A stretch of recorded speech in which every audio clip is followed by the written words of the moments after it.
Welcome to the Bravely Connected podcast, season 2. Now, the Brave podcast has been going on for many seasons, but this is season 2 of the Bravely Connected podcast, which I started from my Bravely Connected method that I started a little while ago, working on community development, working on schools, how to create great atmospheres in schools, great atmospheres in homes, great atmospheres in community. So, how do we get bravely connected? That's where it all started from. Got a whole new look going on. Let me know what you think. If you're listening on Spotify, you can also check this out on YouTube, which is where I am right now. You can see a new background. Let me know what you think. I thought, let's try something new for a new season. So this season, I have some exciting things happening. I got some exciting interviews with people in my city who know how to create community. So I'm so excited for that. I got it professionally produced by my friend Beryl, who is an incredible videographer. And so I can't wait to release that. I can't wait for you to see Beryl's work. But for now, you're in my living room. And whenever I'm in here, this is about me just giving you any kind of tools you need to stay bravely connected to yourself and then bravely connected to those around you. And for those of you who are teachers, leaders, parents, this is crucial for us to know how to do. So let's get into today's episode. I want you to hit that subscribe button so that you do not miss anything this season because the things that I have lined up for you are going to blow your mind. Are you ready for this? Let's dive in. Today, I want to walk you through the comparison between moving from merely creating safe spaces to brave spaces. Now, this is complicated in today's world because we are working with people, dealing with people, including ourselves in our own homes, people who have survived a lot of trauma. Now, trauma is in the eye of the beholder. So you could have emotional experiences as a young person that deeply impacted you. And as some people might say, Bessel from The Body Keeps the Score, he might call that a little T, a little trauma. Big T's, sexual abuse, violence, all those things. Here's the thing, trauma is in the eye of the beholder. It's not about the scope of what happened to you. It's what happened to you that affected you. And being trauma informed means what is your story from your perspective? Not what everybody else tells you. Oh, that's not a big deal. Or that is a big deal. No. How did it impact you? In today's world, we have all kinds of people dealing with all kinds of experiences that have impacted the way they perceive the situations that are around you. It has impacted the way they relate to one another. It's impacted whether they're building walls or bridges towards one another. And so you're dealing with a lot of complexity. And that complexity starts with even just in yourself, working out the story that you've experienced and how it has shaped your perspectives, how it has shaped the way you view the world and the way people relate to you. And so when you put a group of people together in a room, it is a miracle. It's an absolute miracle that we even survive the room. And so it takes a lot of bravery these days to walk into a room, to walk into a classroom, to walk into a community gathering, to walk into a home that feels unsafe. It takes a lot of bravery.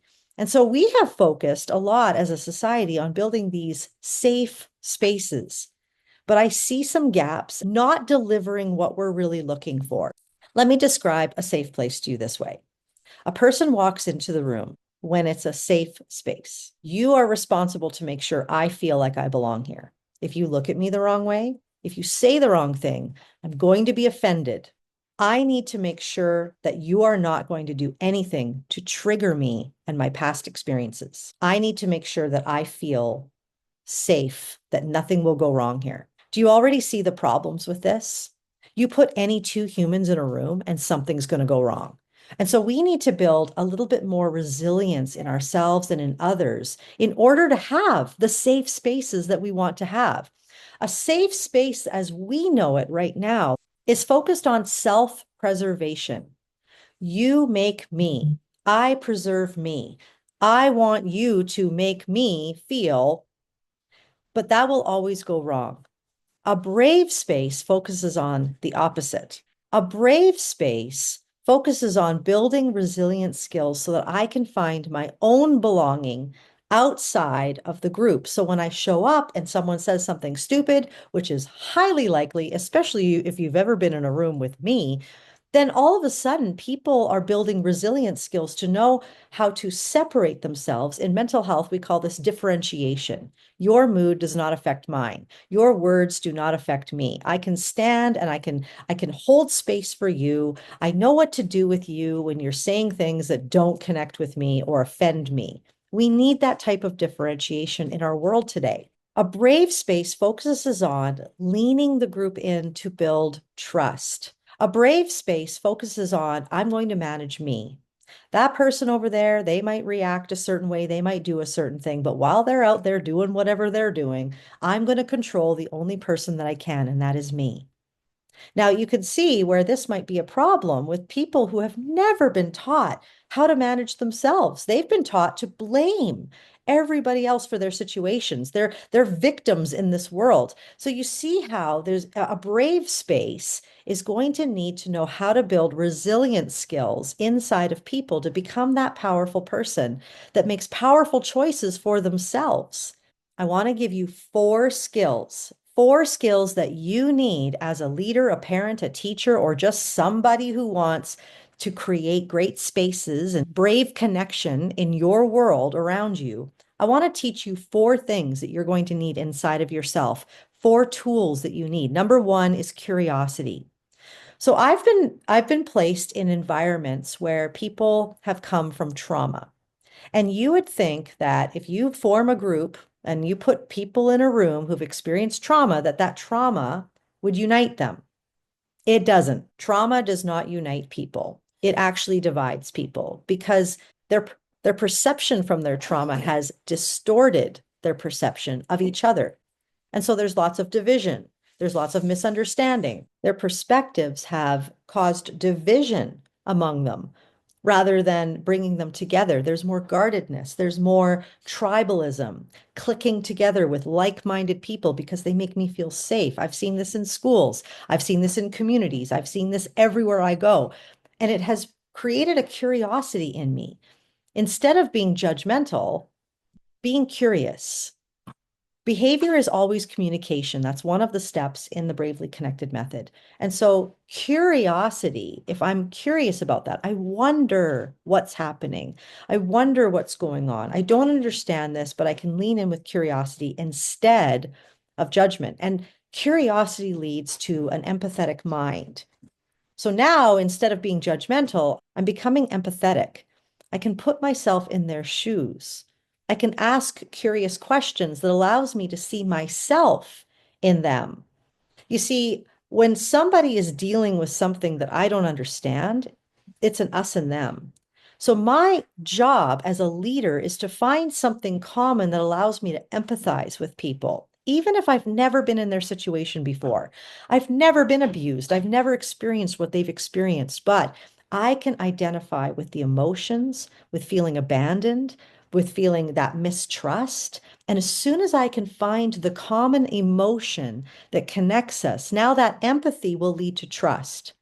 Saying things like, oh, I can only imagine how that felt for you.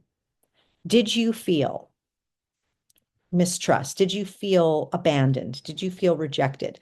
Now, all of a sudden, I'm trying to build bridges of trust through looking at their situation through their eyes, not mine. And guess what? That's being trauma informed. What is their story from their perspective? Again, I might hear their story and go, what's your problem? No, no, no. Their story from their perspective. And when I can see the world through their perspective, now I've got empathy and now I'm building bridges of trust. And trust leads to relationship.